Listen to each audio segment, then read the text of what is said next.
কক্সবাজারের চকরিয়ায় সেনা কর্মকর্তা লেফটেন্যান্ট তানজিম সরোয়ার নির্জন হত্যা মামলায় ৪ আসামিকে মৃত্যুদণ্ড দিয়েছেন আদালত। একই সঙ্গে ৫ জনকে যাবজ্জীবন কারাদণ্ড, ৪ জনকে ১০ বছর করে কারাদণ্ড দেওয়া হয়েছে। খালাস পেয়েছেন ৫ জন। যাবজ্জীবন কারাদণ্ডপ্রাপ্তদের অর্থদণ্ডও দেওয়া হয়েছে। অনাদায়ে আরও ১ বছর করে কারাদণ্ড দেন আদালত। বুধবার দুপুরে কক্সবাজারের অতিরিক্ত জেলা ও দায়রা জজ আদালতের বিচারক মোহাম্মদ আব্দুল মনসুর সিদ্দিকী বহুল আলোচিত এ মামলার রায় ঘোষণা করেন।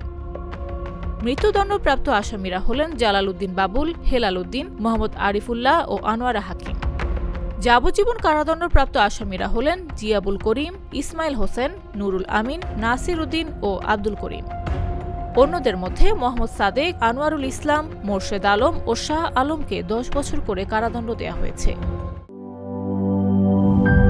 ক্রাঞ্চি বিস্কুট ফিট বিস্কিট, যখন তখন ইটিং, যেখানে সেখানে ফিটিং।